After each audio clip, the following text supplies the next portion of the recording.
Arnaud Guérin, maintenant, fondateur d'Earthcube. Vous êtes vous-même ingénieur, vous avez dirigé la R&D chez Areva sur la partie service. Et Earthcube, donc, qui a 3 ans aujourd'hui, a développé des solutions de surveillance basées sur l'analyse automatique des données et notamment d'informations géospatiales grâce à l'IA.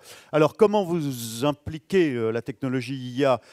Comment vous réagissez sur ce sujet? Comment est-ce qu'on accompagne? Vous intervenez sur cette question de l'accompagnement et les métiers dont on parlait tout à l'heure. C'est un des sujets dont vous allez nous parler. Vous avez vous aussi 5 minutes, je vous en prie.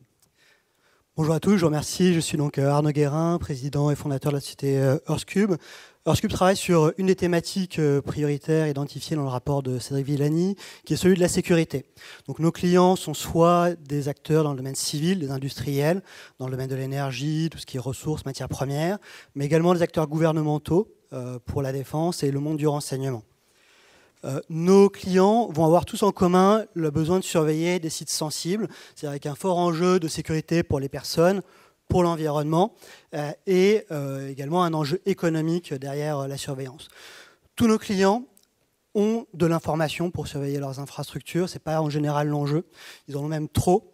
De manière systématique, quand un problème survient, en fait, on s'aperçoit qu'il y a eu des signaux avant-coureurs, qu'on aurait pu trouver l'info. Alors, a posteriori, c'est toujours plus facile de regarder et de se dire on aurait pu trouver l'info. Et c'est là que nous, on intervient, c'est qu'on va apporter des solutions d'intelligence artificielle qui permettent d'aider à processer ces très grandes quantités de données pour mieux anticiper. Donc, ça permet d'éviter des accidents, ça permet d'avoir de l'information pour plus pertinent. Pour aussi vous donner une idée en termes de compétitivité, puisque c'était un des enjeux qui a été évoqué ce matin. Aujourd'hui, alors que la société n'a que 3 ans, on a plus de 50% de notre activité à l'export. Donc je pense qu'on a une des preuves vivantes que c'est tout à fait possible dans l'IA de se déployer et d'être très compétitif à l'international très rapidement. Aujourd'hui, alors qu'on est basé que à Paris, nous avons des clients aux États-Unis, nous avons des clients en Angleterre, nous travaillons même avec l'OTAN, qui quand on a une start-up n'est pas forcément le premier acteur vers qui on a envie de se diriger. Mais donc c'est tout à fait possible d'être compétitif en tant que start-up française dans le domaine de l'IA. Peut-être parler des challenges qui sont liés à la technologie pour se déployer vis-à-vis de ces acteurs. On adresse des acteurs qui sont assez particuliers dans le sens où ils ont plein de data, ils n'arrivent pas à tout processer, mais ils ont très peur de l'algorithme, ils ne supportent pas les boîtes noires et quelque part ils préfèrent ne pas utiliser d'IA s'ils ne comprennent pas comment ça fonctionne. Donc un des premiers axes technologiques sur lesquels on a travaillé, qui nous apporte aujourd'hui une différenciation par rapport y compris à l'échelle internationale, c'est tout ce qui va être autour de l'explicabilité et la robustesse des données. On a vraiment littéralement des clients qui aujourd'hui jettent plus de 90% de leurs données à la poubelle, mais qui nous disent oui, mais en même temps, si on met un algorithme, peut-être qu'en changeant 2 pixels dans une image ou en changeant 2 bits dans un ensemble de données, les algorithmes pourront être floués. Et donc nous, on travaille à les aider.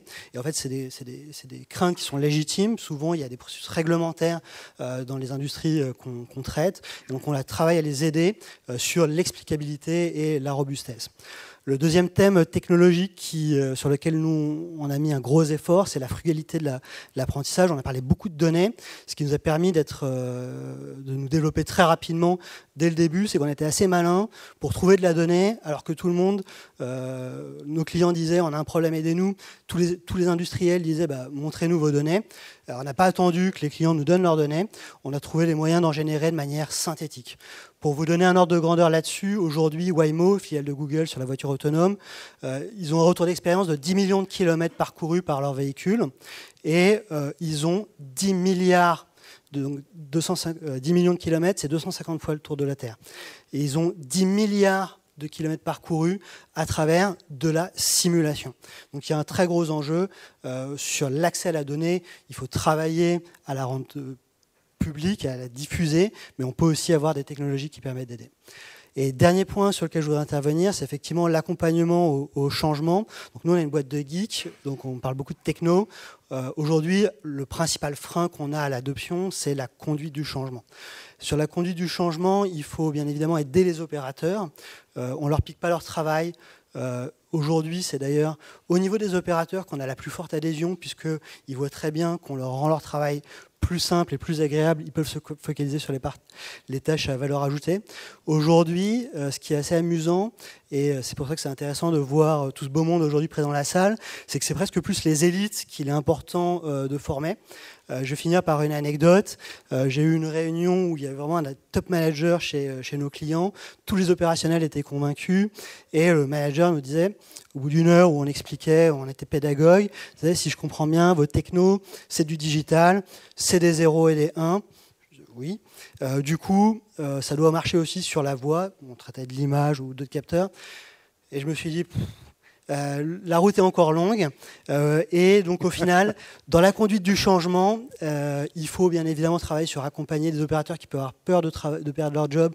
Mais au final, opérationnellement, quand on travaille avec eux, ils se rendent compte très vite qu'on est plutôt là pour les aider que les remplacer. Mais vraiment, l'accompagnement, il va se faire à tous les niveaux de l'organisation.